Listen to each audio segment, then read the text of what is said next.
Jonathan Smith Show on Indy Sports Ticket, 1430 AM, 93.9 HD2, and always on the free Indy Sports Ticket app. What's going on? Welcome into the real Jonathan Smith Show here on Indy Sports Ticket. Thank you for tuning in, no matter how you're tuning in, whether that's YouTube, Indy Sports Ticket. If you want to head over there and subscribe, maybe you're watching on X _ Jonathan Smith. If you want to stream the show there, you can follow me there as well. You can also listen on that Indy Sports Ticket app, and of course, 1430 AM as well. Your Indiana Pacers lost last night, 120-109. Jalen Williams went for 40. Shai Gilgeous-Alexander went for 31 and 10. Pascal Siakam had his best game of the series, 28 points, 6 rebounds. And then there was Tyrese Haliburton. Tyrese Haliburton played the worst game of his relatively short playoff career. And it's potentially going to cost the Indiana Pacers an NBA championship. I don't think that's hyperbole. Everything that needs to happen for the Pacers to beat the Thunder happened last night, except for two things. They turned the ball over too much. With that being said, they still had a chance to win that game, down by 2 with 8 minutes left. Tyrese Haliburton had an opportunity to do what he did in game 1, and that is erase every memory that people have from that game, because he was great in like the final 3 minutes. If Tyrese Haliburton had put together a great final 8 minutes last night, no one would care about the first 3 quarters and the fact that he didn't score a point in the first half. Once again, I don't find it to be hyperbole when I say that Tyrese Haliburton's terrible game last night potentially cost the Indiana Pacers a championship. I think they'll win Game 6 on Thursday, and then we'll see what happens in Game 7.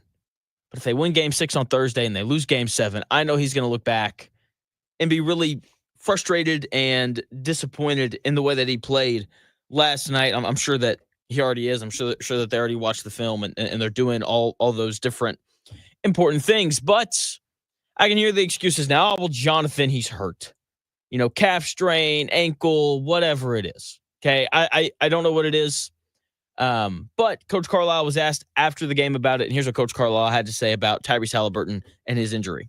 He's not 100%. It's pretty clear. But I don't think he's going to miss the next game. And, we were concerned at halftime, and he insisted on playing. And I thought he made a lot of really good things happen in the second half, but he's not 100%, and there's a lot of guys in this series that aren't. Exactly what Coach Carlisle said right there at the end. No one's 100% at this point in the year. Everyone's got ankle issues. People have calf issues, whatever, sore knees, all sorts of stuff. Everyone is hurt at this point in the year. I gotta be honest, I don't care that his leg was hurt. Like that's what people are going to talk about today. Was he hurt? How bad was he hurt? Now, how much did that impact his performance? And look, he was limping after game 2. He's leaving the press conference and everyone's all concerned, like, oh man, Tyrese Haliburton's limping. And then in game 3, he had 22 points, 9 rebounds, and 11 assists. I don't think he got hurt in game 3. Game 4, 18 points, 7 assists. Solid game from him. I talked about it on Monday. I thought game 4, he played good enough for the Pacers to win that game. So unless I miss something, which I find highly unlikely, he didn't get hurt in game 3 and he didn't get hurt in game 4. I think this is the same injury he's been dealing with all series long. Okay? I think this is the same thing he's been dealing with, for now the last 3 games, games 3, 4, and now 5. He was just bad. It's really that simple. We don't have to play operation, with Haliburton as the patient. We don't have to do that.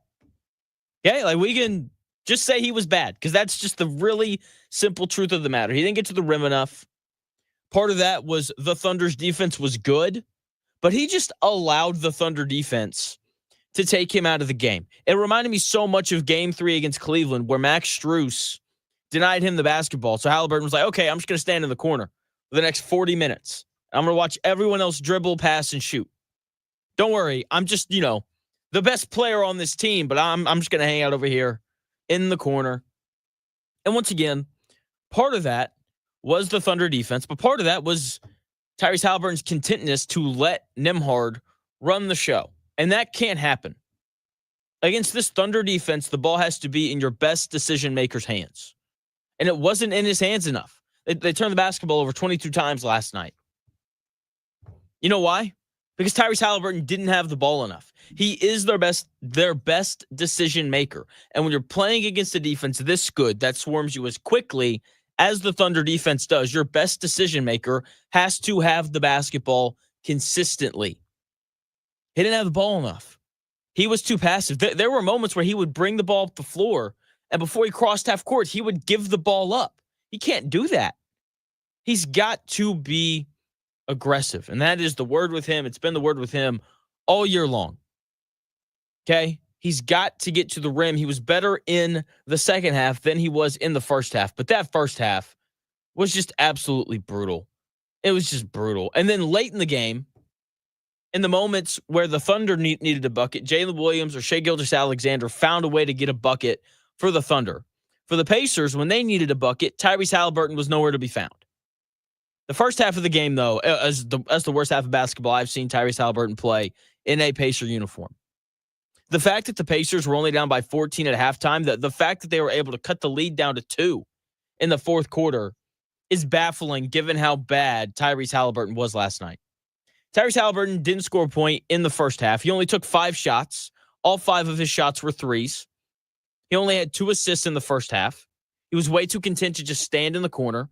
He would occasionally work back to get the ball, and when he did, he wasn't even considering getting to the rim. He was dancing around the perimeter. I think my favorite possession was one where there's like 14 seconds left on the shot clock, and then the next 10 seconds are spent with Haliburton and Nembhard just giving the ball back and forth to one another.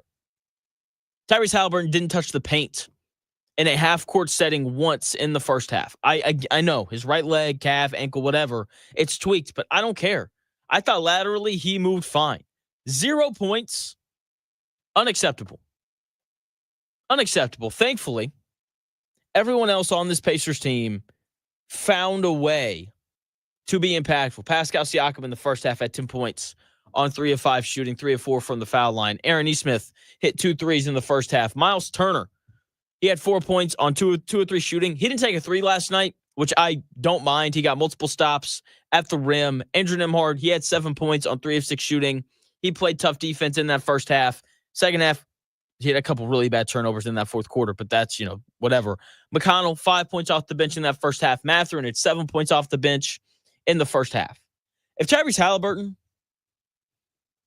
had a halfway normal first half performance, like if he goes into half with like 7 points and 3 assists, Pacers would have been in the game at halftime, and everyone would have felt much better about where they were. But he didn't. He was nowhere to be found.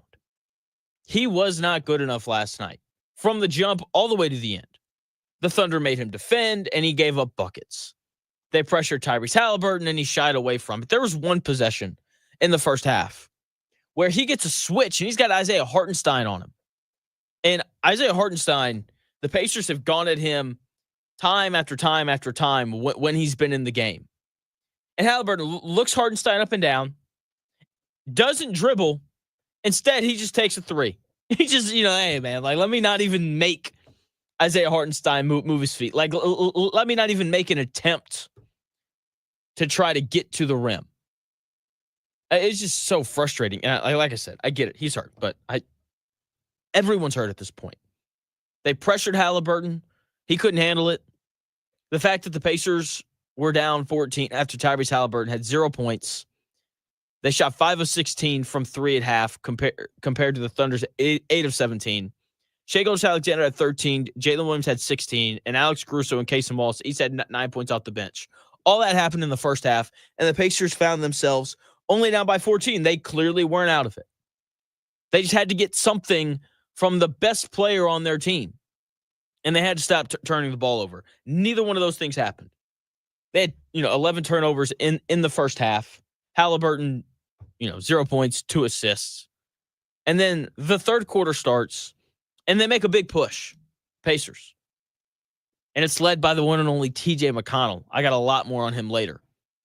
But they fixed some of their issues. They stopped turning the ball over. They got into the lane. Haliburton, as bad as he was last night, looked much better in the second half. He got into the lane. He took some free throws, 4 of them, made all 4. He was better in the second half than he was in the first half. He still wasn't good enough in the second half. Don't get me wrong. 4 points and 4 assists and a half from your best player isn't going to get it done when you're playing against arguably the best basketball team in the world. But the second half, especially the third quarter, it looked better. They got in the lane. They took some free throws. It was just brutal. But Tyrese Haliburton simply wasn't good enough last night. And I opened this segment by saying that Tyrese Haliburton and his, lack of good play last night might have cost the Pacers an NBA title. And once again, I don't find that to be hyperbole. Everyone else did their job. Everyone else did their job. TJ McConnell gave you everything you could ask for and more. 18 points, 8 of 14 shooting. He had 13 points in the third quarter. That is what allowed the Pacers to get back into that game. You couldn't have gotten a better performance from TJ McConnell. Aaron Nesmith was 4 from 5 from 3 on the game. He played his best offensive game of the series. We'll talk about his struggles defensively in the series later. But he showed up. He shot the ball well. He skied in the air for rebounds. The putback dunk he had over Chet Holmgren was one of the most insane things I've ever seen a player do. Miles Turner was good last night. He was solid. He wasn't great, but he was a solid player. He defended the rim well. He had 13 points on 3 of 5 shooting. He got fouled multiple times. He took 7 free throws. He was 6 of 7 from the foul line. Andrew Nembhard had some really bad turnovers late, but he defended his butt off trying to guard Shai Gilgeous-Alexander. Benedict Mathurin was only 2 of 11 from the field for 7 points, but he had the highest plus-minus of anyone on the Pacers. He was +6 because he defended well and he rebounded his butt off. He was the Pacers' leading rebounder in 22 minutes. Obi Toppin, he got to the rim a lot in that third quarter. He was a large part of that run as well. Everyone's going to focus on, TJ McConnell, and rightfully so. But Obi Toppin was every bit as important to that run in the third quarter. If the Pacers had just gotten a 13-point, 8-assist performance from Tyrese Haliburton, then they probably would have won that game. And it'd be 3-2 Pacers with an opportunity to win the NBA Finals on Thursday night at home in front of your fans in Gamebridge. And, I don't want to do the whole superstar thing. That's just not who I am. I think it's a dumb conversation. With that being said, superstars don't play 34 minutes in the NBA Finals and go 0 of 6 from the field. Doesn't happen. Superstars don't go scoreless in the first half of an NBA Finals game. They don't. He gave up buckets on defense. Tyrese Haliburton did. He didn't make a shot from the field, which is still just baffling to me. He only took 6 shots. He turned the ball over 3 times. I guess he rebounded halfway decently. But, if that's what you're saying about your best player after an NBA Finals game in Game 5 where the series is tied 2-2, then you're probably not going to win that game. Pacers have to find a way to get more from him. Okay, so look, I don't know what they're going to do for Game 6, but get all the syringes out, all the needles, shoot that calf and ankle up, get a little stem cell treatment. Love the stem cell treatment. Whatever you have to do, because you're not winning another game if you get that kind of a performance from Tyrese Haliburton. Everyone else did their job, and then some. And because Tyrese Haliburton only had 4 points, it didn't matter. He was minus 13. He had the second lowest plus-minus of any other Pacer in this game. And it's just brutal. Just a brutal showing from him. But they win 2 games in a row, no one's going to care. That's the really simple reality of it. They come out, and if they win Game 6 at home, which once again, I think they will because you can't fake being desperate.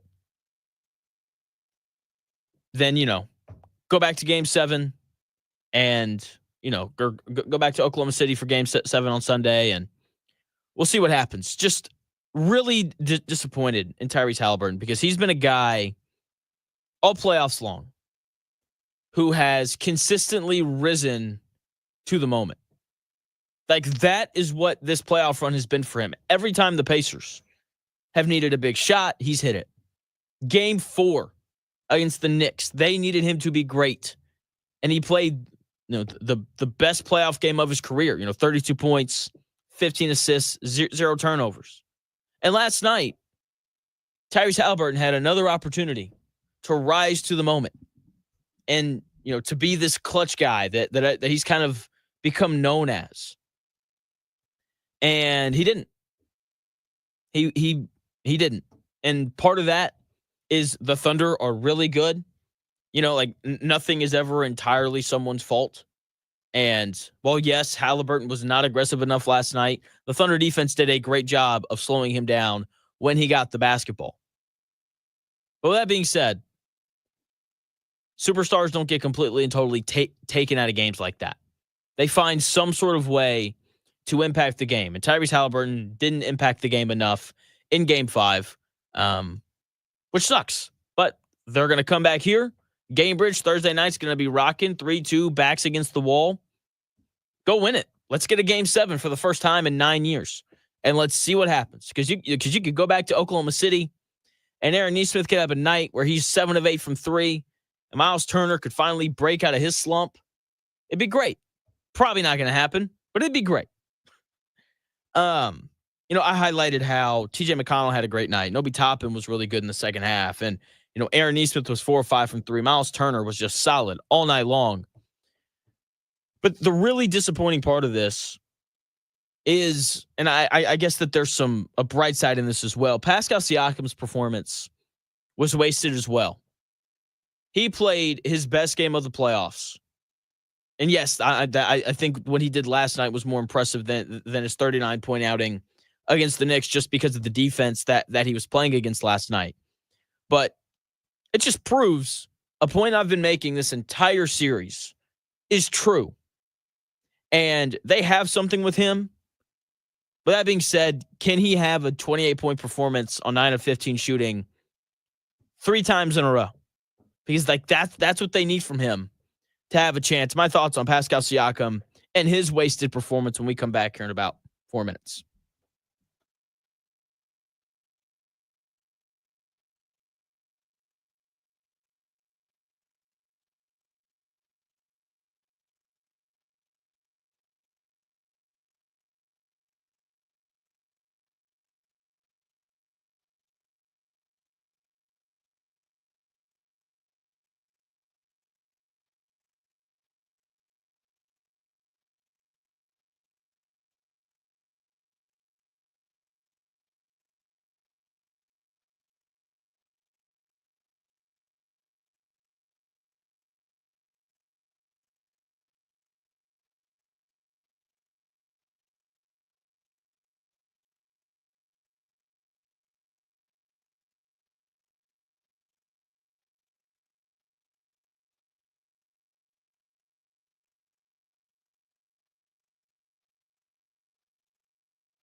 The best takes.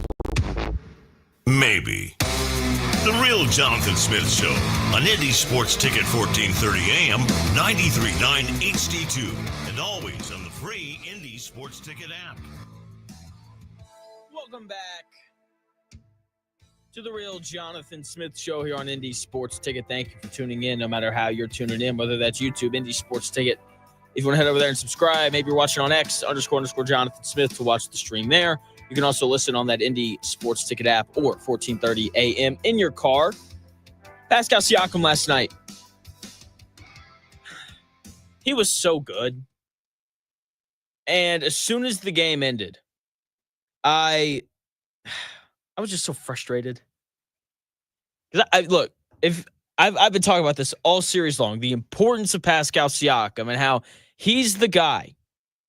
He's the guy that the Oklahoma City Thunder have no answer for. They're putting Alex Caruso, a guy who's like 4 inches shorter than him, on Pascal Siakam. And the Pacers were so conscious of him all night. And they gave him the ball consistently, and he delivered. 28 points, 9 of 15 shooting, 6 rebounds, 5 assists, 3 steals, and 2 blocks. I know he turned it over 6 times. 3 of them came in the first quarter. After the first quarter, I thought he calmed down. I thought he was playing just a little bit too fast. And once he kind of settled in, he was lights out. Couldn't have played any better.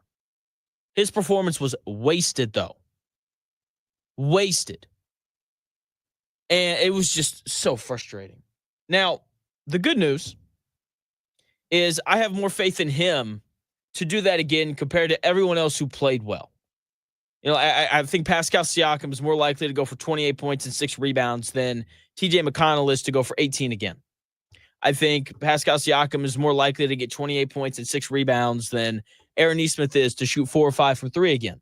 I think Pascal Siakam is more likely to get 28 points and 6 rebounds than, Obi Toppin is to get 12 points on 5 of 11 shooting again. And we just keep working our way down. But he was so good last night. And it sucks. Because this was his best game of the series, and I think it was his best game of these playoffs. I know he went for 39 in Game 2 against the Knicks.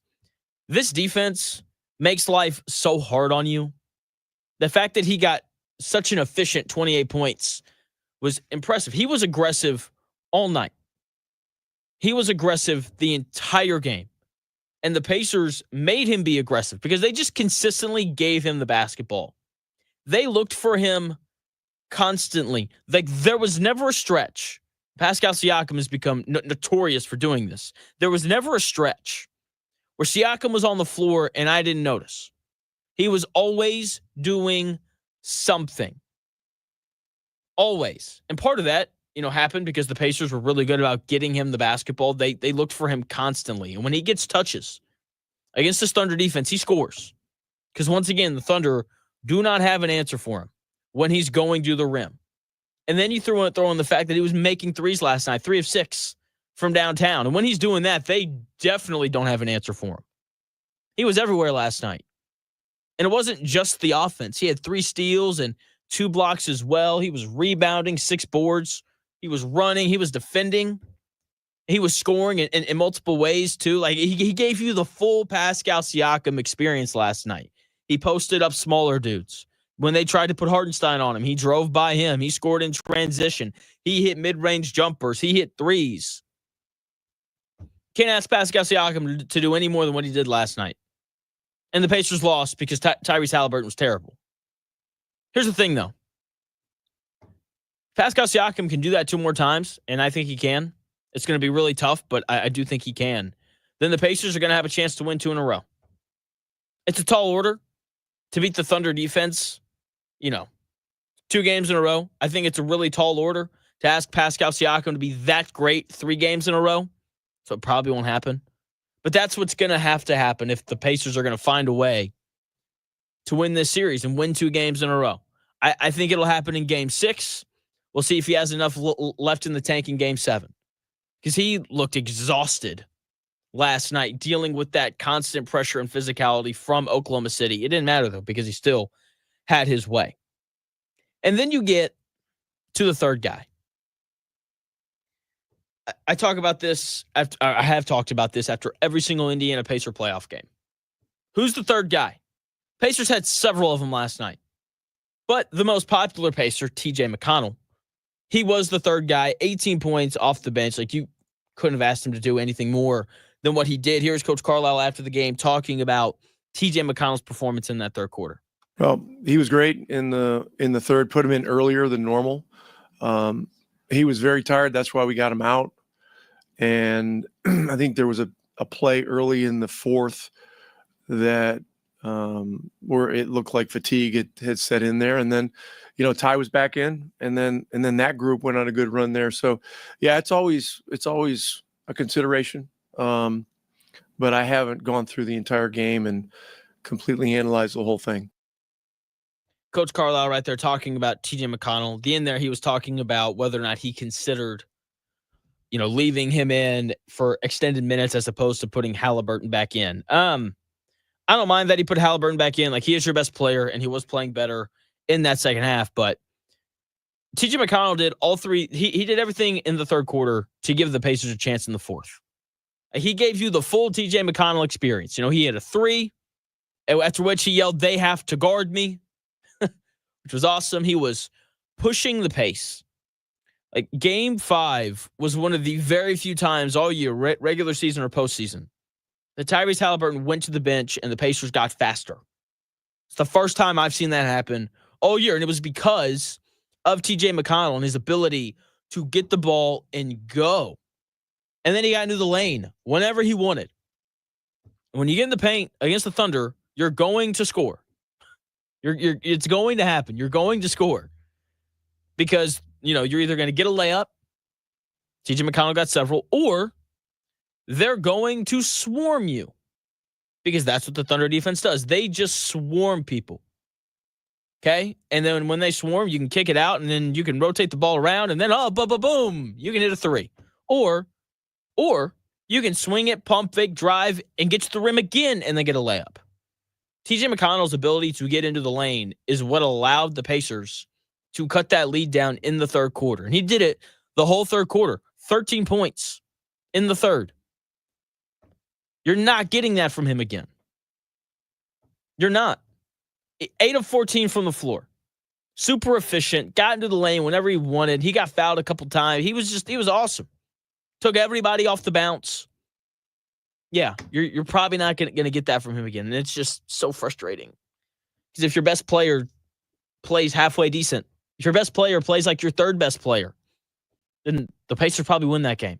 But he didn't. And so now they're down 3-2 coming back to Indianapolis on Thursday night. Aaron E. Smith, he was good too. 4 or 5 from 3. Is he going to shoot that well again in these next 2 games? Probably not. We know he's going to play hard, and he's a great shooter, so maybe he will, but his great shooting night was wasted. It was. He was really good for the Pacers in that game, offensively. Defensively, But offensively, he was very important. Miles Turner, he was good.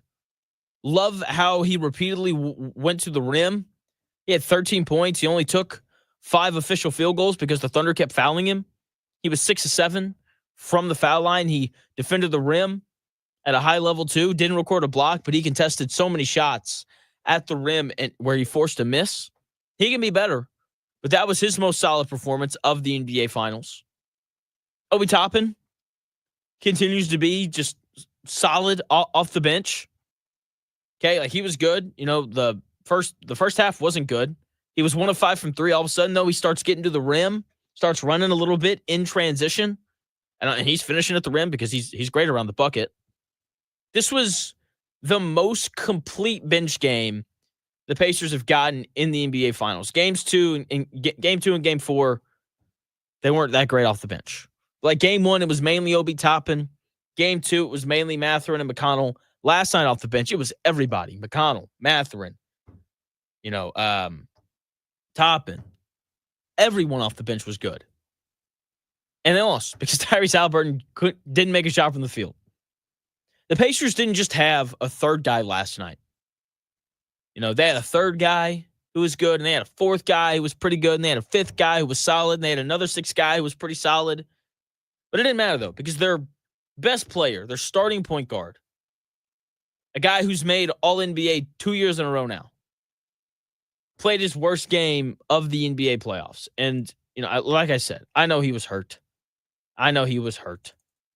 But he's got to be better than that.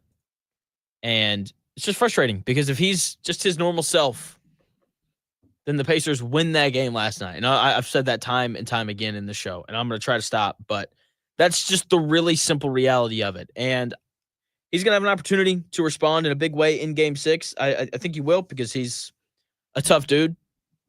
And, I'd like to think that at some point they figure out how to break this pressure defense from the Oklahoma City Thunder with him having the ball. Because I don't think he had the ball enough last night. I didn't think he had the ball enough last night, and all the role players played like this. So they've got to figure that out if they're going to have any sort of chance at winning Game 6. And if you can just get to a Game 7, you never know.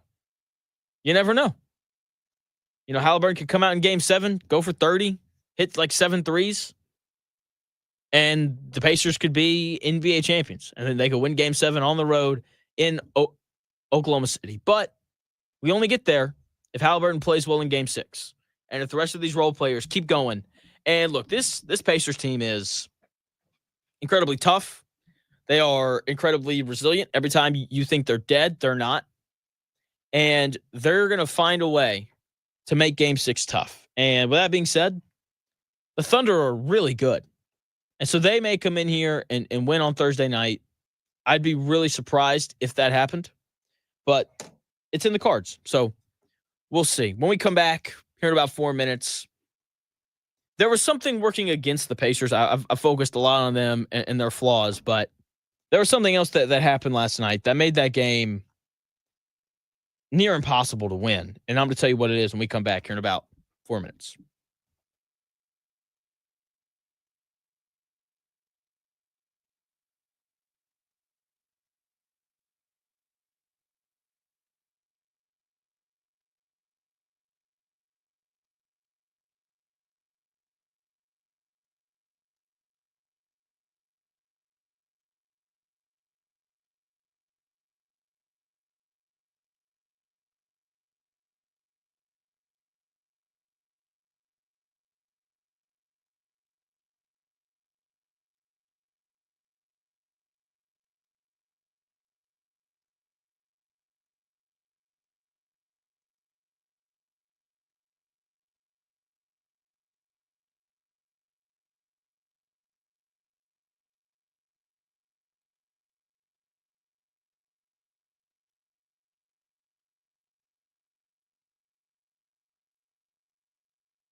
If it's in today's sports world, it's here. The real Jonathan Smith Show on Indy Sports Ticket 1430 AM, 93.9 HD2, and always on the free Indy Sports Ticket app.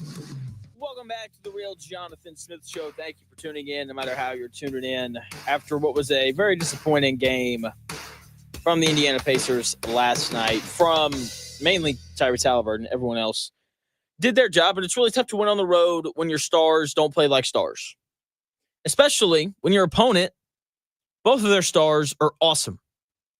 Jalen Williams was incredible last night. No way around it. He was incredible.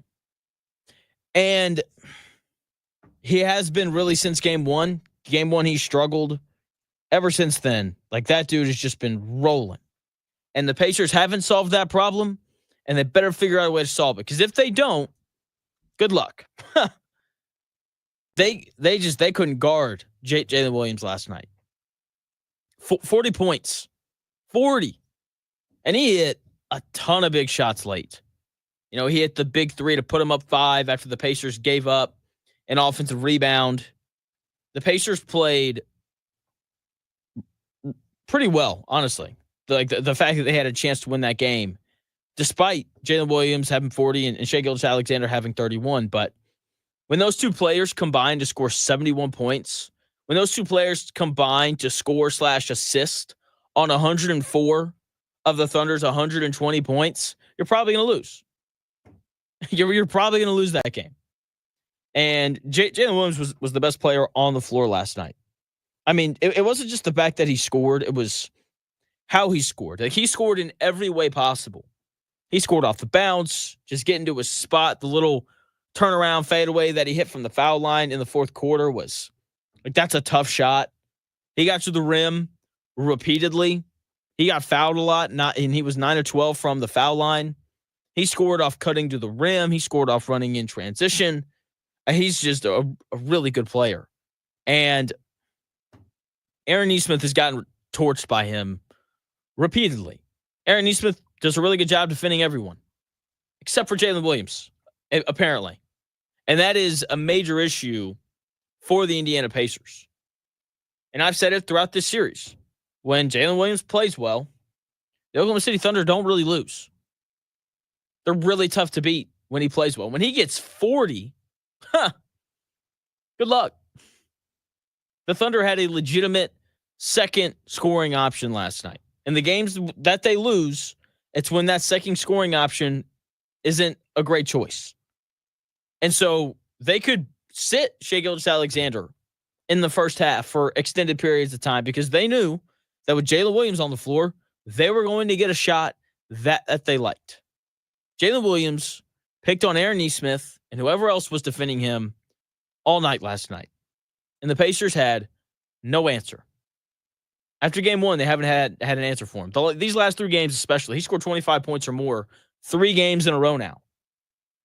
The Pacers have to figure out a way to slow him down because they're not winning on Thursday night if he continues on this tear. He can get 20. You just can't let him go get 40 like he did last night. So they just really struggled to stay in front of him. They just and nothing seemed difficult. Like, even for Shai Gilgeous-Alexander, who had 31 last night, some of his buckets at least felt tough. You know, like hand in his face. You know, he'd get bumped 3 times, and then he'd take the shot, and he'd make it because he's a really good player. But his shots at least felt tough. Like, it felt like Shai Gilgeous-Alexander had to work for his points. And Jalen Williams didn't. Like, a lot of open shots. Part of that's because he moved really well without the basketball, but a lot of open shots. So many shots at the rim. Like, he just got to the rim whenever he wanted. And those, like, right-handed and left-handed scoop layups that he takes where the ball never even touches the other hand. Like, that's a really tough shot to block. It's a really tough shot to make. But he's made them consistently throughout this series. And look, if he's going to be that good, good luck.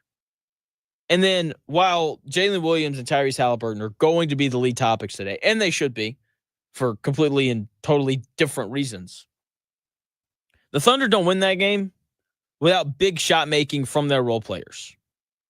Casey Wallace hit 3 threes in the first half. Aaron Wiggins was 4-7 from 3. Lou Dort, he hit 3 threes. The Thunder don't win that game without the shooting from their role players. The Pacers got outshot last night. The Thunder were 14-32 from 3. That's 43%. They were due for a big shooting night after being like 3 of 18 in game 4.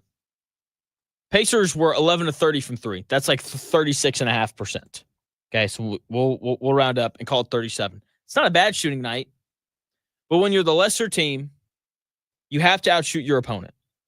In the first 4 games of the series, the Pacers did a relatively good job of not giving up threes. Game 1, the Thunder took 33s. Game 2, they took 36. They got blown out in that game. The Pacers did. Game 3, the Pacers held the Thunder to only 22 threes attempted. Game 4, they held the Thunder to only 18 threes attempted. And then last night, the number got back up to 32. The best games from the Pacers have come when they have limited the Thunder's ability to get open threes. They didn't do that last night. And it's part of why they lost. Shai Gilgeous-Alexander, he's so good. Like, he's just such a good scorer. And you have to keep it that way. I thought that the Pacers had done a really good job in this series, except for last night and in game 2, of only letting him be a scorer. Last night, though, 31 points and 10 assists. Really tough to beat Oklahoma City when he's going to do that. 8 of his 10 assists resulted in threes. Pacers can't allow him to drive and kick like that. Like, they're not going to win if they allow that to happen. And look, Shai Gilgeous-Alexander's offense is always going to be good. He's always going to score points because he's that good of a player. Okay, he gets to his spots. He draws fouls. He did that again last night, 13 of 14 from the foul line. 9 of 21 from the field, which isn't great, but like that's good defense from Andrew Nembhard. The issue was the off-ball defense. Like you can let him get to 31 points on 21 shots. Like I think that the Pacers would live with that, especially with how many tough shots he hit. But you can't let him get to 10 assists, especially when eight of them are going to be threes. Okay, like the help defense has to recover to shooters better going forward if they want to win 2 games in a row. Andrew Nembhard, I thought, had another good night defending Shai Gilgeous-Alexander. If he could avoid turning the basketball over 4 times, that would be great.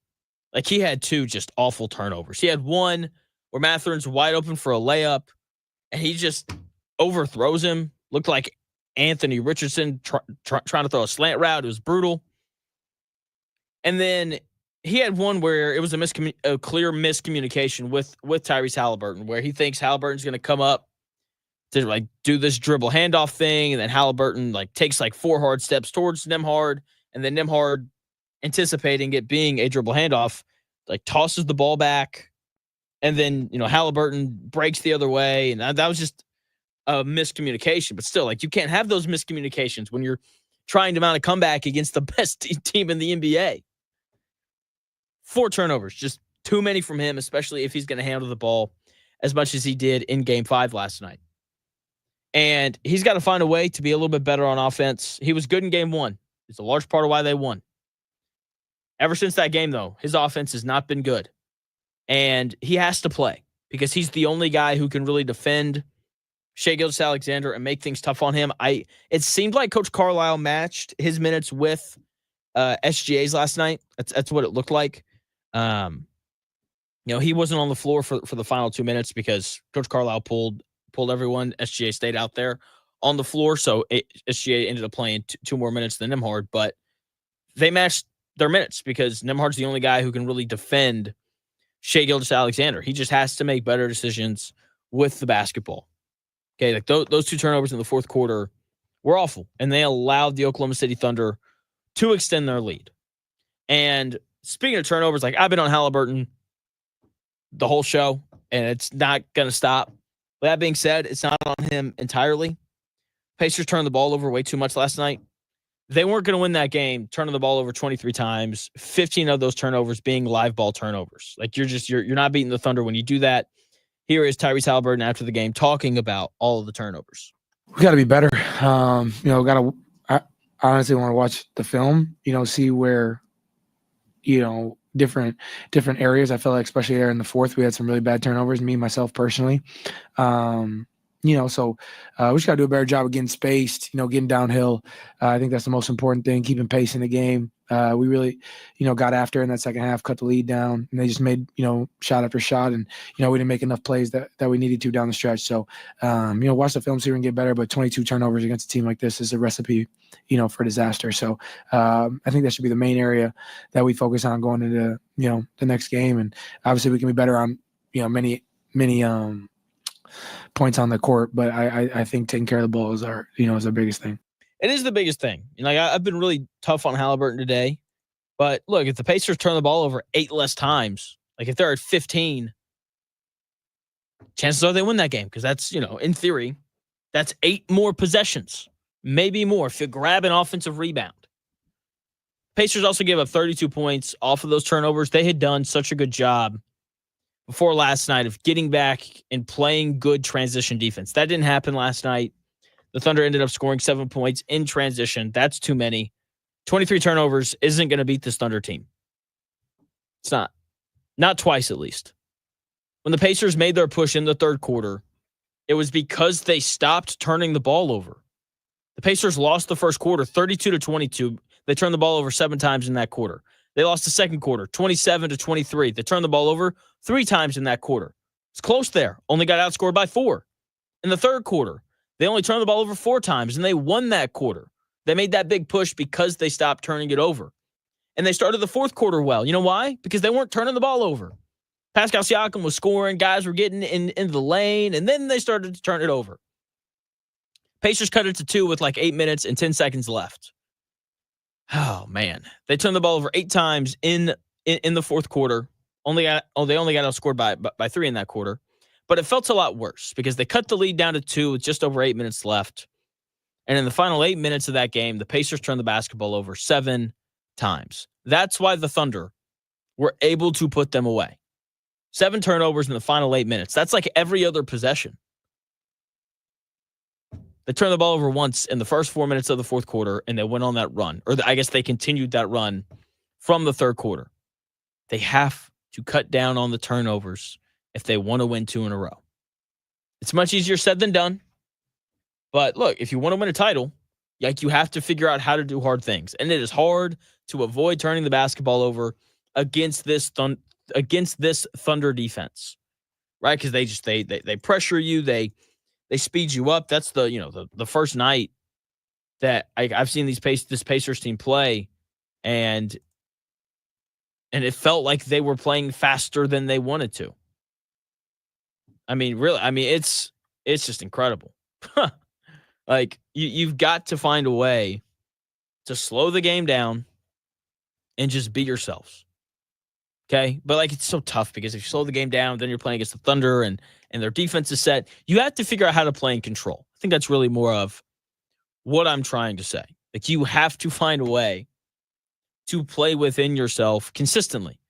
And the Pacers didn't do that last night. They got sped up time and time again, and when they got sped up, they turned the ball over. And when they turned it over, it turned into Oklahoma City Thunder points going back the other way. And look, you're not going to beat this Thunder team when your best player scores 4 points and you turn the ball over 23 times and your opponent scores 32 points in transition. The Pacers shot a higher percentage from the field than the Thunder did. But when you when you let the opposition shoot 12 more shots than you, you're not going to win. It's really that simple. The Pacers out-rebounded the Thunder. They had 18 offensive rebounds. They gave up 19, which isn't good. But everything that they needed to do, they did, except for the turnovers. They turned the basketball over way too much. 23 turnovers to the Thunder's 11. There's your difference. There's your 12-shot difference right there.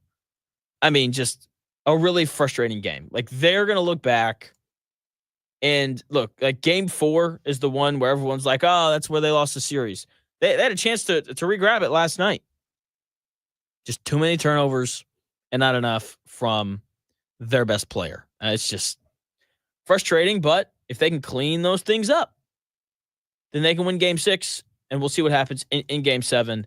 I'm assuming that the line is somewhere around 5.5 for game 6 on Thursday night, because that's what it's been for pretty much every Pacer home game in this series against the Thunder. With that being said, if they can find a way to win again, actually, it may be 4.5 because it's an elimination game, and it's really tough to fake being desperate, and I do think that Vegas knows that, and I do think that that's worth at least 1 point. I'm pulling up my betting app of choice right now, and I'll tell you what the line is for game 6 when we come back here in about 5 minutes. We'll continue to talk about Haliburton and how bad he was last night and everything else that happened in game 5.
It's the Real Jonathan Smith Show on Indy Sports Ticket, 1430 AM, 93.9 HD2, and always on the free Indy Sports Ticket app. Welcome back to the Real Jonathan Smith Show here on Indy's Sports Ticket. Thank you for tuning in, no matter how you're tuning in, whether that's YouTube, Indy's Sports Ticket. If you want to head over there and subscribe. Maybe you're watching on X, __ Jonathan Smith. If you want to follow me there, you can watch the show there as well. Maybe you're listening on that Indy Sports Ticket app, wherever you download your apps. No matter how you're listening, it's greatly appreciated. What was not greatly appreciated was Tyrese Haliburton scoring 0 points in the first half last night, not making a field goal, only taking 6 shots, only scoring 4 points, not getting into the paint, settling for jumpers when he had mismatches like Chet Holmgren or Isaiah Hartenstein on him. It was the worst game of his playoff career. And it's going to cost the Pacers an NBA championship, potentially. It's not hyperbole. At least I don't think it is. The Pacers did everything they needed to win that game.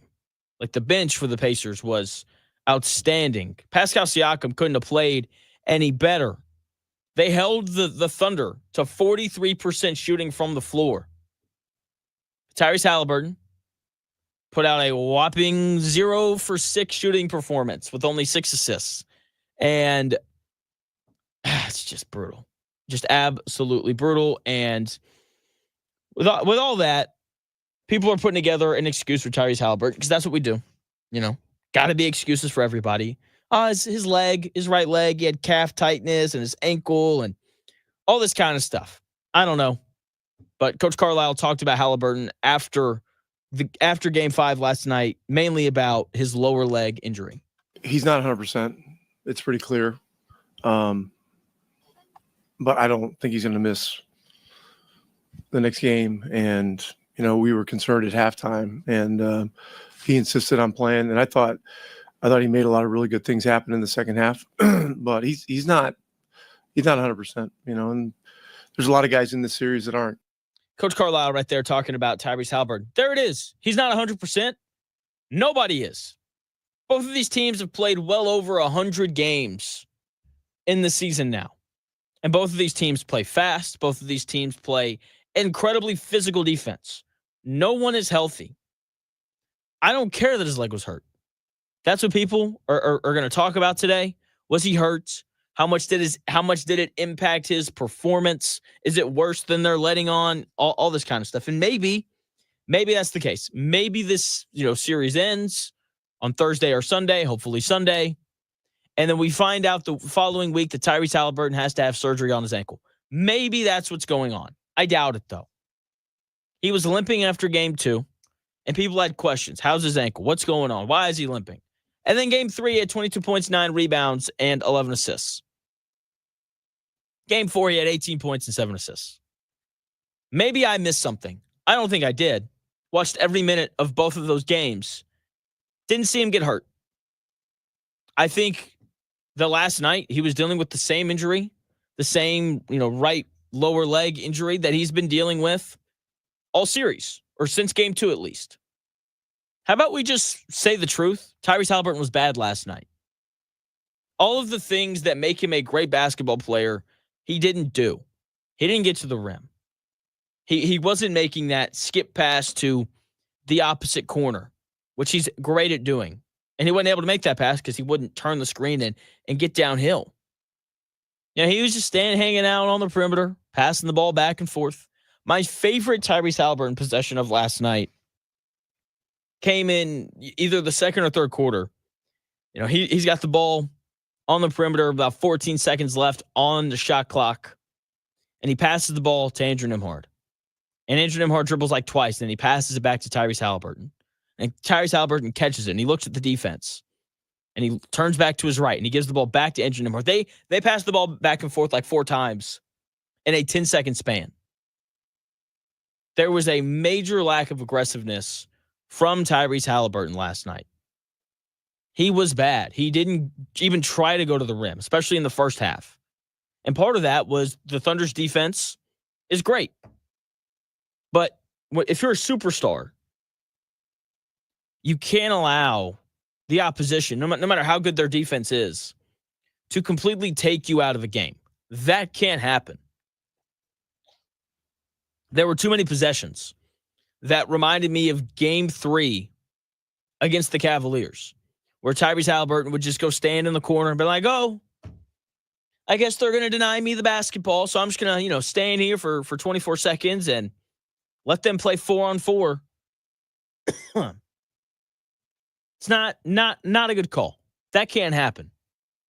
Not against this, Oklahoma City Thunder defense that, has been the best defense all year. And it's a defense that causes you to turn the basketball over. Do you want to know part of why the Pacers had, 23 turnovers last night? Tyrese Haliburton didn't have the ball enough. He's their best decision maker. And when you're playing against a defense this good, your best decision maker needs to have the basketball as much as possible. He didn't have the ball enough last night. And when he did have it, he was too passive.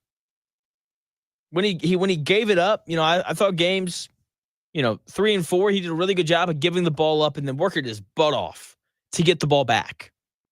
We didn't see that from him last night. We didn't. He was bad. And it was just because of this same issue that we've been running into. Time and time again, a lack of aggressiveness. Okay? It just wasn't there last night. He didn't have the ball enough. He was too passive. And when he did have the ball, he just moved it around the perimeter pretty aimlessly. For the Thunder, when they needed a bucket, when they needed something good to happen, Shai Gilgeous-Alexander or Jalen Williams found a way to obtain the basketball, and they went and they got a bucket, or they created a good look for their teammate. Time and time again. For the Pacers, when they needed a bucket, when they, needed something good to happen on offense, Tyrese Haliburton could be found standing in the corner, holding hands with Lou Dort. That first half from him was hands down the worst half of basketball I've seen from him since he became a Pacer. The fact that the Pacers even had a chance to come back after that first half, given how bad he was and how good the Thunder were, just speaks to how good and how deep this Pacers team is. Tyrese Haliburton didn't score a point in the first half. He only took 5 shots. All of them were threes. He only had 2 assists in the first half. He was just, too content to just hang out in the corner. Okay? He didn't touch the paint in a half-court setting once in the first half. Once again, I understand. His ankle, it's hurt. I know. Don't care. I thought he moved fine side to side. 0 points is just it's just unacceptable. Thankfully, everyone else for the Pacers had some sort of an impact, because if they hadn't, then the Pacers would have gotten blown off the floor last night. Pascal Siakam had 10 points on 3 of 5 shooting in the first half. Got fouled a couple times. He was 3 of 4 from the line. Aaron Nesmith hit 2 threes in the first half. Miles Turner had 4 points on 2 of 3 shooting in the first half. He didn't take a 3, which I didn't mind. He's been struggling from 3. He got multiple stops at the rim. Andrew Nembhard had 7 points on 3 of 6 shooting. Played tough defense. Had some assists in there as well. McConnell, 5 points off the bench. Mathurin had 7 off the bench. Tyrese Haliburton had put together a normal first half, like 8 points and 4 assists. It'd have been a real game, but he didn't. Once again, he could only be found standing in the corner holding Lou Dort's hand, and you just can't have that from your best player. And then on defense, the Thunder made him defend. They pressured him offensively, and he just couldn't handle it. He kept giving the ball up too early. And all of a sudden, the Pacers are down 14 after somehow only down 14 after Haliburton scored 0 points. The Pacers shot 5 of 16 from 3 in the first half. The Thunder were 8 of 17. Shai Gilgeous-Alexander had 13 in the first half. Jalen Williams had 16. And Alex Caruso and Casey Malch each had 9 points off the bench. And somehow, some way, the Pacers were still kind of in it. Only down 14 is because they offensive rebounded so well. But they weren't out of it. They just needed anything good from their best player. Anything good would have worked. And they didn't get anything good. And in addition to that, they turned the ball over way too much. 10 turnovers in the first half was just way too many. But they go into halftime down 14. And I don't know if you felt this way or not, but I know for me, I was like, all right, Haliburton can't play any worse than that. Only down by 14. They're going to have a chance late. And I was wrong. Haliburton continued to play bad. He was better in the second half than he was in the first, but he still didn't meet the standard that we have for Tyrese Haliburton. But they come out in the third quarter, and they make a big push. They stopped turning the ball over. They got into the paint. Tyrese Haliburton looked better in the second half. He did. He got into the lane a little bit more, took some free throws. He was better. Still not, still not good enough, but he was better. He had a 0.2 assist first half, followed by a 4.4 assist second half. We can talk about turnovers, 23 of them. It's way too many. We can talk about Jalen Williams going for 40 and torching the Pacers time and time again, in games, 3, 4, and 5 now. But ultimately, if you're going to win a road game, your best player has to be good. And Tyrese Haliburton wasn't. It's really that simple. You have to get more from your best player. And I opened this segment by saying that Tyrese Haliburton potentially cost the Pacers an NBA championship. And I don't think that's hyperbole. They wasted so many great performances from their players. Seriously, everyone did their jobs except for Tyrese Haliburton. TJ McConnell gave you everything that you could ask for and more. 18 points off the bench. He led the charge in the third quarter that allowed the Pacers to get back into the game. Aaron Nesmith was 4 of 5 from 3. Played his best offensive game of the series. Miles Turner was solid all night. Defended the rim well. 13 points on 3 of 5 shooting. He took 7 foul shots. Made 6 of them.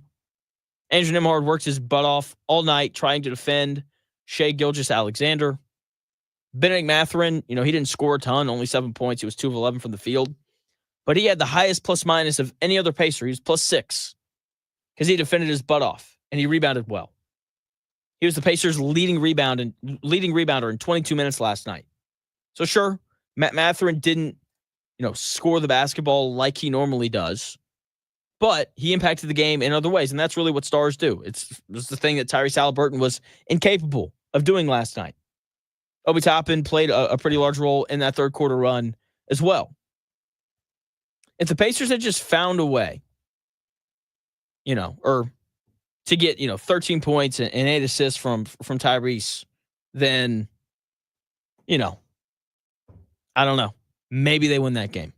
And I don't want to do the whole superstar thing, but superstars don't play 34 minutes in a finals game and not make a shot from the field. It's like LeBron James never did that to my knowledge. Michael Jordan never did that. Kobe Bryant never did that. Steph Curry, he did it once. Actually, that's not true. He never did that. He had the, game 6 against the Rockets in 2019 where he doesn't make a shot in the first half and then he scores 33 in the second half. Haliburton definitely didn't do that last night. Superstars don't do what Haliburton did last night. He was bad pretty much every facet of the game. He gave up buckets defensively. He didn't make shots from the field. He turned it over 3 times. He rebounded decently. But if that's all that you're saying about your best player after the biggest game in your franchise's history, then you probably lost. And that's exactly what happened to the Indiana Pacers last night. And they wasted so many, there was so much good in that game. So much good in that game. And it just didn't matter. Because the one guy who has been consistent, since, mid-December was bad. And, the Pacers weren't perfect. The 23 turnovers was way too many. But look, it starts with Haliburton.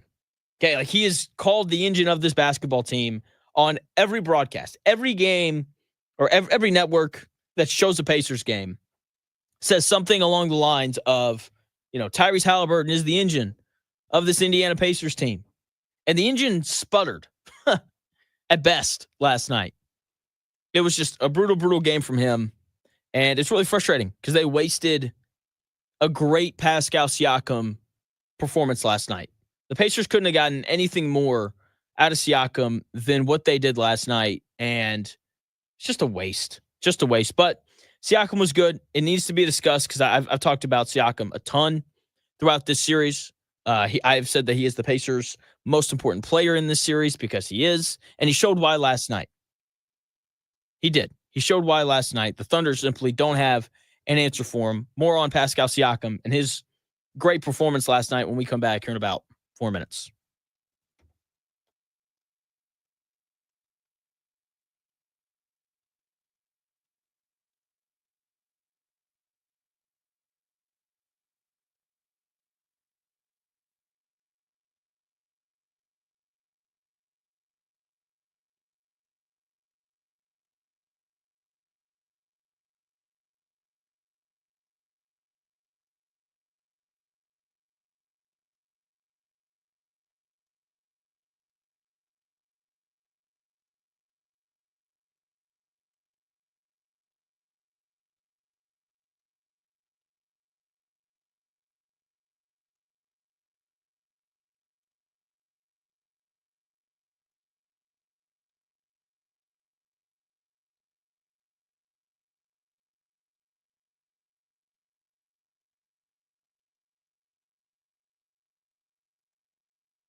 It may, one day, be a must-listen for sports enthusiasts.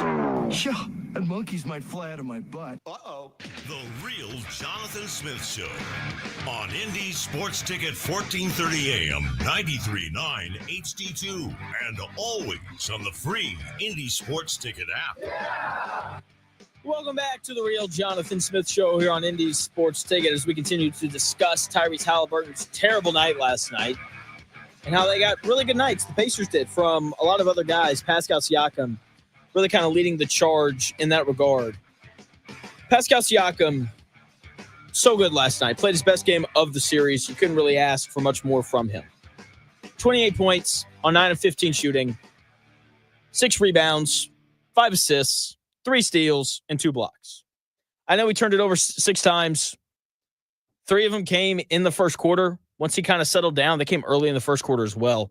Once he kind of settled down and played at his own pace, he was awesome. Like I said, can't ask for anything more from him. Sure, you would like it if he didn't turn the ball over 3 times that quickly at the start of the game, but once again, like once he settled in, he was fine. Okay, he was just been waiting for that from him all series. And I think it was a combination of things as to why he was so good last night.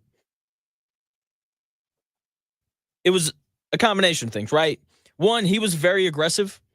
Like he sought out the basketball consistently, and his teammates tried to get him the basketball consistently. When he gets consistent touches, he's going to score. And if he's that aggressive again, and if he's, looking for the basketball, and if the Pacers are mindful of him like they were last night, then I've got a ton of faith in him to do that again, compared to everyone else who played last night. I have more faith in Pascal Siakam, to have 28 and 6 again than I do for TJ McConnell to go for 18 off the bench, or for Mathurin to be the leading rebounder in only 22 minutes. And I got more faith in Siakam to score 28 points and pull down 6 boards than I do in Aaron Nesmith to go 4 or 5 from 3 again. Okay, like he played so well. But it sucks because this was his best game of the series, and it was just wasted. Yeah, he was aggressive the entire game. The Pacers were conscious of him at all times. Okay, like they looked for him constantly. And when he gets touches against the Thunder, he scores. Like the Thunder do not have an answer for him when he's going to the rim. Like they put Hartenstein on him at one point to keep Siakam from posting up, and he was like, that's fine. Little in and out. Let me get to my spot and score. There's one where he went left and he hit this really tough sweeping layup around Hartenstein. And then they're like, all right, like let's go back to a small dude. And he's like, all right, like let me get the ball at the elbow, and I'm just going to post up and I'm going to score. And that's what he did time and time again. And then he, even knocked down 3 of his 6 threes. He was so good. The whole game. Like he's notorious at this point for having stretches in some of these games where, like he'll be on the floor for 4 minutes and you don't realize that he's on the floor. That didn't happen last night. You were fully aware of his presence from the start to the finish of that game. The Thunder do not have an answer for him. Simple as that. And you saw it last night. Full display. Okay, he scored in every way, shape, and form. Like he was all over the place last night. And it wasn't just the offense from him. He had 3 steals and 2 blocks. He was rebounding and running and defending and blocking shots and stealing the basketball and just causing havoc. Okay, he scored in multiple ways, posted up, drove by guys, scored in transition. He had jumpers. He had 3 threes. You can't ask for Pascal Siakam to do any more than what he did last night. You can't. And he's got to do it 2 more times if the Pacers are going to find a way to win this series and win the NBA Finals. And that's a lot to ask of Pascal Siakam. Hey, man, can you average like 28 a game on 9 of 15 shooting against, arguably the best defense we've seen in 20 years? I mean, come on. But that's what's going to have to happen if the Pacers want any sort of chance to win 2 games in a row against this Thunder team. Okay, like he's been a matchup problem for them all series, and it was really nice to see the Pacers be conscious of that the whole game. And maybe this is a stepping stone.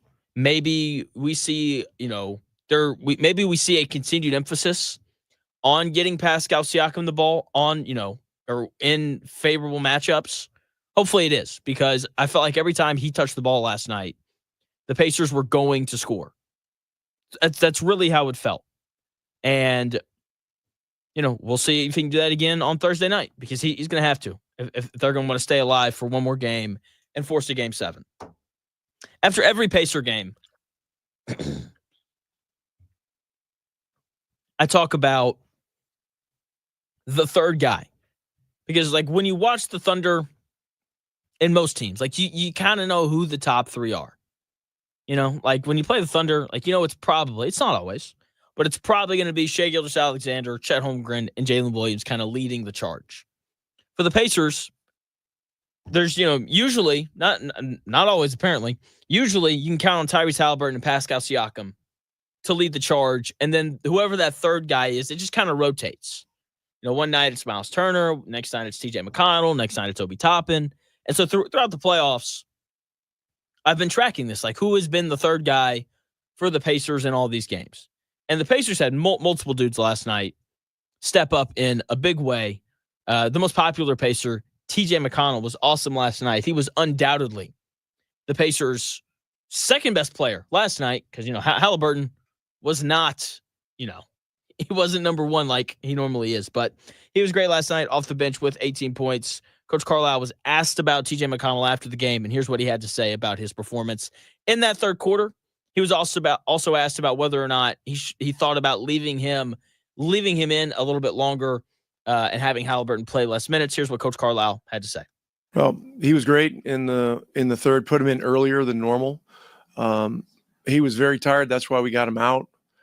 And I think there was a play early in the fourth that where it looked like fatigue had set in there. And then, Ty was back in, and then that group went on a good run there. So yeah, it's always a consideration. But I haven't gone through the entire game and completely analyzed the whole thing. Coach Carlisle right there talking about TJ McConnell, how well he played in that third quarter. Part of why he took him out, he didn't leave him in longer. He felt like he was tired, which makes sense. I saw Stephen A. Smith and Perkins and a bunch of different people talking about this after the game. But you should have left TJ McConnell in longer. TJ McConnell can't play 8 minutes in a row. He plays too hard to play that long of a stretch for him to be effective. The best version of TJ McConnell is what we got last night. He has a 4-minute stretch where he just does everything. And then when that 4-minute stretch is up, he comes out because he's exhausted from having had played that hard. And he did all of the things that TJ McConnell does in that third quarter. He finished at the rim. He hit a 3. He was pushing the ball. That to me was the biggest thing. Actually, that's not true. The biggest thing was he got into the lane repeatedly. The second biggest thing was he pushed he pushed the pace. The third quarter felt like a Pacer-style quarter. And it's one of the few times all year where we've seen Tyrese Haliburton get, come out of the game and the pace of the Pacers go up a notch. Because that's what happened. McConnell got it and he just sprinted. He moved all the time. And because he was so aggressive and so fast and so quick and so just determined to get downhill, he got into the paint time and time again. And when you get into the paint against the Thunder, your chances of scoring go up because guys are going to come down and double you no matter who you are. So you're able to kick it out, or you can score before the double gets there. McConnell did that time and time again. You can kick it out, swing it around, and then you can pump fake and then get to the rim. You have options when you get into the lane against this Thunder team. And McConnell got into the lane time and time again. And because of that, the Pacers went on a big run in that third quarter. Okay, he finished the game with 18 points. He was 8 of 14 from the floor. Love TJ McConnell. Everyone does. Probably not going to get that from him again, though. Probably not. Aaron Nesmith, thought he was really good offensively last night. He was 4 or 5 from 3. He just kind of found a way to get open and make shots. I thought every shot he took was in rhythm last night. The defense hasn't been as good from him in this series. It's part of why the Pacers are down 3-2. He's just really struggled to stop and contain Jalen Williams. But is he going to shoot 4 or 5 from 3 again in these next 2 games? Probably not. He's going to play hard like he always does. He's a great shooter, so maybe he will. But his shooting night last night was wasted. It wasn't very good. Or no, it was really good, but it was wasted. It was. Miles Turner, I thought he played his best game of the series last night. He went to the rim repeatedly. He had 13 points. He only took 5 shots from the field because the Thunder kept fouling him. He was 6 of 7 from the foul line. He only took 2 threes on the night, which I really appreciate because the threes hadn't really been falling. He made 1 from the corner, and I think the other one he took was late in the shot clock. He didn't record a block, but I thought he was really good deterring shots at the rim when he was playing and forcing misses. Don't get me wrong, Miles Turner, he can be better than what he was, but that was his best performance of the NBA Finals. Obi Toppin continues to be really good off the bench. This was the most complete bench game the Pacers have gotten in this series. It is. McConnell with 18. Toppin had 12. Benedict Mathurin only scored 7 points, but he led the Pacers in rebounding. He had 8 rebounds in 22 minutes. Okay, 6 of those rebounds were offensive rebounds. Jeez. He was +6 on the night. He led the Pacers in plus-minus because of his effort on the glass. They got a lot of good contributions off the bench. They had to go to Tony Bradley for 12 minutes. Thomas Bryant just isn't a good series for him. Tony Bradley was fine, I guess. Not really. The backup center minutes have been so brutal for the Pacers in every series, and it's part of why they're struggling in this one because it's really tough having to trust Tony Bradley or Thomas Bryant to defend Chet Holmgren or Isaiah Hartenstein. It's just really tough to trust them to do that for long stretches, and so they're having to play Obi Toppin at the 5, and the Thunder are more than willing to go small because they're really good when they go small, and it's problematic for them. But with that being said, this was the most complete bench game we got from the Pacers in these finals, and they lost because Tyrese Haliburton couldn't make a shot from the field, couldn't get into the lane. The Pacers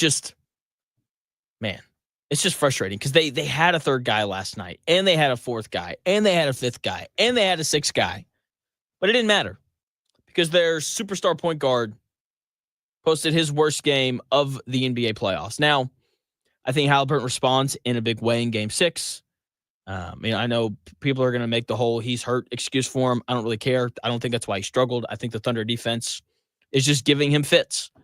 And, last year in the offseason, Haliburton really committed to improving his defense, and we've seen it throughout this series. This offseason, he's got to work on going left because he never goes left. He's got to get in the gym and work on finishing with his left hand and getting to the rim left. Okay, because he does the same thing every time. He likes to cross, and then he'll tween and he'll go right. He goes right every time. And when the defense knows that, you become much easier to guard. So he's got to work on going left, and he's got to put some weight on. Lou Dort has just taken him and moved him around. And part of why he's struggling to get free of Lou Dort is because he's just not strong enough. It's really that simple. He's just not strong enough. And look, the dude's 6'5", 185 pounds. That's problematic. If you're 6'5", you got to be at least 200 pounds. At least. So he's got to get in the gym a little bit. He's got to put some weight on. If he wants to overcome some of these more physical defenders. Because here's the thing, when you play in the NBA Finals, everyone's watching. And, the Bucks are going to sit back and they're going to see what they're doing. The Magic are going to see how the Thunder are causing him to struggle. And they'll be like, oh, you mean if we just get like super physical with him, 30 feet from the basket, he'll just run to the corner and hide? Sounds good. We can do that. So he's got to get in the gym. He's got to put some weight on. And like it'd be good for him. It'd probably help him not get hurt either, just having body armor. That's what I call it, to kind of embrace some of those hits. But he's got to work on some stuff in this offseason to not be taken out of, really important games in the NBA Finals. Jalen Williams wasn't taken out of the game. Neither were the Thunder role players. Neither was Shai Gilgeous-Alexander. I've talked a lot about the Pacers. I've got one more note on them, and then I am going to acknowledge how good the Thunder played last night when we come back here in about 4 minutes.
The best takes.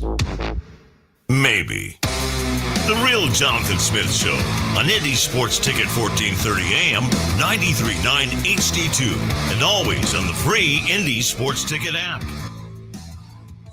What's going on? Welcome back to The Real Jonathan Smith Show here on Indy's Sports Ticket. Thank you for tuning in, no matter how you're tuning in, whether that's YouTube, Indy's Sports Ticket. If you want to head over there, subscribe, hop in the chat to be part of the conversation. Maybe you're watching on X, __ Jonathan Smith. If you want to follow me there, you can watch the show there as well. Maybe you're listening on that Indy Sports Ticket app. And, of course, you can also listen on 1430 AM. No matter how you're listening, it is always greatly, greatly appreciated. I've talked a lot about Tyrese Haliburton. Been really, really rough on Haliburton today because he wasn't very good last night. If you have a set of eyes, if you have one eye, you were kind of able to tell how horrific his performance was last night. But it's not all on him. Right? You know, it is a team game. And when you, as a team, turn the basketball over 23 times, no matter who you're playing, you're not going to win. It's not going to happen. Okay? 23 times, 15 of those turnovers were live ball turnovers, which means turnover, and we're running the other way. 32 points the Pacers gave up off of turnovers, and you're not going to win if you give up that many points off of turnovers. Here is Tyrese Haliburton after the game talking about this turnover issue that plagued the Pacers last night. We got to be better. I honestly want to watch the film, see where, different areas. I felt like, especially there in the fourth, we had some really bad turnovers, myself personally. So we just got to do a better job of getting spaced, getting downhill. I think that's the most important thing, keeping pace in the game. We really, got after in that second half, cut the lead down, and they just made, shot after shot. And, we didn't make enough plays that we needed to down the stretch. So, watch the film, see if we can get better. But 22 turnovers against a team like this is a recipe, for disaster. So I think that should be the main area that we focus on going into, the next game. And obviously we can be better on, many points on the court. But I think taking care of the ball is our biggest thing. Tyrese Haliburton right there talking about the turnover issue. And part of why the Pacers turned the ball over so much is because he didn't go get the basketball. There's not a guy on the Pacers that you trust to make a decision with the ball in his hands more than Tyrese Haliburton. And that's part of why it's really important for him to be aggressive, because when he has the basketball, he's least likely to turn it over of anyone else on that team. And once again, the Pacers have done a really good job, or they had done a really nice job in this series of not allowing turnovers to turn into easy run-out buckets. And last night, that didn't happen. The transition defense off of turnovers last night just wasn't good enough. Okay, the Thunder scored 17 fast break points, 32 points off turnovers. That's way too many. Way too many. 23 turnovers isn't going to beat this Thunder team twice. Okay, the Pacers got away with it in game one. But the reason why they got away with it in game one is because their fast break defense was so good. And when you go back and when you look at the game last night and you look at the runs that the Pacers went on, they all happened when they stopped turning the ball over. The third quarter, the Pacers didn't turn the ball over. First quarter, the Pacers were outscored 32-22, and they turned the ball over 7 times in that first quarter. They lost the second quarter 27-23 because they turned the ball over 3 times in the second quarter. 27-23, that's not bad. If you get outscored by 4, that's fine. That's a pretty even quarter. They won the third quarter by 6 points. They only turned the ball over 4 times. Four times. And they won the quarter by 6. They made that big push with TJ McConnell playing point guard because they just simply didn't turn the basketball over.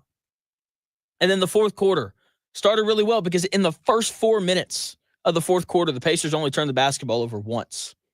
And everything was kind of clicking. Pascal Siakam was scoring. Pacer players were getting into the lane. And then in the final 8 minutes, that all changed. They turned the ball over too much after that.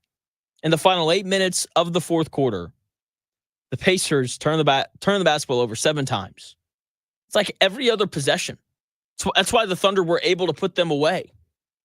Because they were getting layups in transition, and they were playing against a scrambling Indiana Pacers defense. Too many turnovers late in the game. That's ultimately why the Pacers lost. That and Tyrese Haliburton was nothing short of awful. And the fact that the Pacers even had a chance to win that game is bizarre to me, given how great Jalen Williams was last night. The Pacers haven't had an answer for him after game one. He has torn Aaron Nesmith to shreds. Okay? The Pacers played so well outside of Tyrese Haliburton that they had a chance to win that game despite turning the basketball over 23 times and Jalen Williams going for 40 and Shai Gilgeous-Alexander having 31. When those two players combined for 71 points, you're probably going to lose. And then you throw in the fact that they were responsible for, between points scored and assists, they were responsible for 104 of the pace of the Thunder's 120 points. They were both incredible last night. Jalen Williams was the best player on the floor. He got to his spots whenever he wanted. He finished at the rim. He hit tough turnaround jumpers. He hit threes. He cut to the rim so well last night. He got so many points off just cutting at the right time and running in transition. He was incredible for them last night. And he just torched Aaron Nesmith time and time again. He got fouled a lot. Jalen Williams took 12 free throws last night. Aaron Nesmith has gotten torched by Jalen Williams just time and time again, and that's an issue for the Pacers. And I've said this throughout the series. When he plays well, Jalen Williams, the Thunder are near impossible to beat. Near impossible to beat. The Thunder had a legitimate second option last night. And so in the first half, when they sat Shai Gilgeous-Alexander down for extended periods of time, that way he'd have gas in the tank in the fourth quarter, it wasn't a big deal because they knew that Jalen Williams was having the night of his life. And so Shai Gilgeous-Alexander would sit on the bench and Jalen Williams would be like, all right, you're going to give me the basketball. We're going to do everything we can to get Aaron Nesmith defending me, and I'm going to go score. Pacers had no answer for Jalen Williams last night. He was 14 of 25 from the field, 9 of 14 from the foul line. He was plus 14 on the night, and they just rolled when he was on the court. Rolled. And this is 3 games in a row now where Jalen Williams has been problematic. He scored 25 or more 3 games in a row. And it's really tough to beat this Thunder team when he's playing that well. The Pacers have to find a way to slow him down. Aaron Nesmith has got to find a way to slow him down. I would make him go right. He clearly likes to go left because it's easier to get to that step back jumper, easier to play over your right shoulder. He also finishes the ball. He also finishes with his left hand really, really, really well. So they've got to find a way to slow him down because they're not going to win Thursday night if they continue to allow him to get off like this. Okay, Jalen Williams and Tyrese Haliburton are going to be the lead topics today.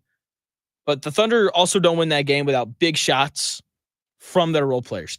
Cason Wallace hit 3 threes in the first half. Cason Wallace has now hit 3 threes through 5 games of the NBA Finals. Aaron Wiggins was 4 of 7 from 3. Lou Dort was 3 of 6 from 3. The Thunder do not win that game without the shooting of their role players. Lou Dort hit a big 3 late. Aaron Wiggins hit a couple big ones in the third quarter to kind of keep the Thunder out in front. The Pacers got outshot in that game last night. The Thunder were 14 of 32 from 3. The Pacers were 11 of 30.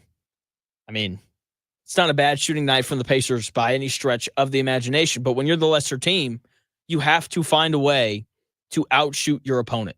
In the first 4 games of the series, I thought the Pacers did, or in games 3 and 4 of the series, the Pacers did a really good job of not giving up threes. Game 1, the Thunder, outplayed the Pacers for, 45 of the 48 minutes, right? And the Thunder took 33s in that game. They did a really good job of generating open looks, right? Game 2, the game where the Thunder just crushed the Pacers. They took 36 threes. Game 3, best game that the Pacers have played in the series. They held the Thunder at only 22 threes attempted.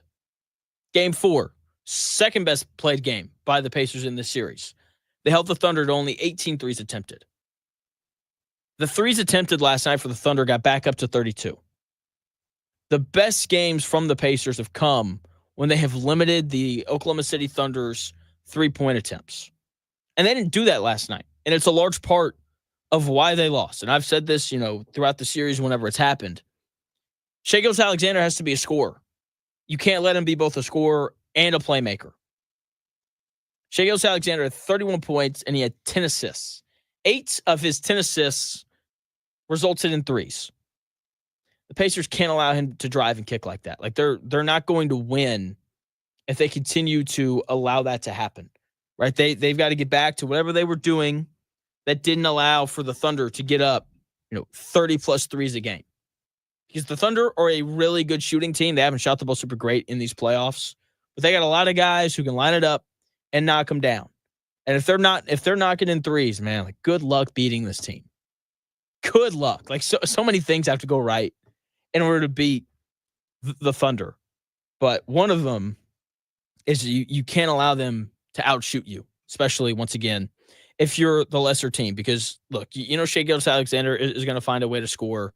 Jalen Williams has had his way, in 4 of the 5 games of this series. And for Shai, like his offense is always going to be good. He's always going to get to his spots. He's always going to draw fouls. He drew a bunch last night. He was 13 of 14 from the foul line. He was only 9 of 21 from the field. Like that's really good defense from Nembhard and Ben Shepherd and whoever else took a run at Shai during the game last night. Like that's good defense. Like if he gets 31 points on 21 shots, you live with that, right? But you can't let him get 31 points on 21 shots and also dish out 10 assists, especially when 8 of them result in threes. Okay, the help defense has to recover the shooters better going forward if they want to win 2 games in a row. I thought that the Pacers had a couple of possessions where they just lost track of guys, and you look up and it's like, oh, that guy's wide open. I need to go back and look at it, but I want to know how many possessions where the Thunder grabbed an offensive rebound. They had 19 of them, and they kicked it out to a shooter for 3. Like you've got to be better in those scramble moments, and they weren't last night, and that led to the Thunder hitting a barrage of threes. So the help defense recovering has to be better. The scramble defense from the Pacers has to be better. The transition defense from the Pacers has to be better. I mean, they gave up 120 points. If you give up to 120 points to the Oklahoma City Thunder, you are going to lose. You are. Simple as that. Too many turnovers.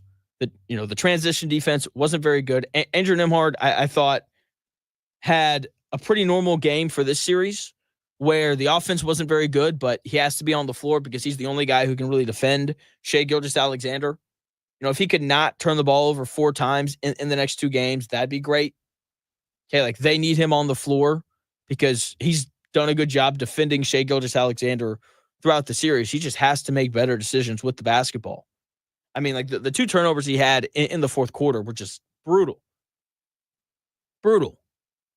And they both allowed for the Thunder to extend that lead. He had the one bad pass to Mathurin where he just threw it out of bounds, and then he had which this one wasn't entirely his fault, but it seemed like Tyrese Haliburton was running up for a dribble handoff, and then he threw the brakes on and faded to the corner because that's where Tyrese Haliburton loved to be in that game for some reason, just the corner. Anything Tyrese Haliburton could do to be in the corner, he wanted to do. So, and then he turned it over there, and then the Thunder get a fast break layup. Just too many turnovers, not enough from Haliburton, and the defense just wasn't good enough. Simple as that. You can't give up 120 points to this Thunder team and expect to win. But Thursday we're going to be back talking about Game 6 here in Indy, and well, like I said, Pacers are 5-point underdogs in that game. I like them to win that game. I do, just because this team's tough and they're resilient and they're very well coached. And most importantly, you can't fake being desperate. You can't fake being desperate. Like the Thunder, they're going to do this whole thing all week. Was like, we don't want to go back to Oklahoma City or whatever. And that's cool. And they're going to tell themselves that, but the Pacers, like their season is going to be on the line. Like they should play harder on Thursday night. But we'll wait. We'll see how it goes. That's going to do it here on The Real Jonathan Smith Show. The Dan Dockett Show is set to come your way next, noon to 3. Download that Indy Sports Ticket app so you can watch the show. I will talk to you tomorrow, starting at 10 a.m. where we continue to talk Pacers. We'll probably do a little bit of stuff on the Colts as well. So make sure you don't miss it. The Real Jonathan Smith Show tomorrow, 10 a.m. to noon. I will talk to you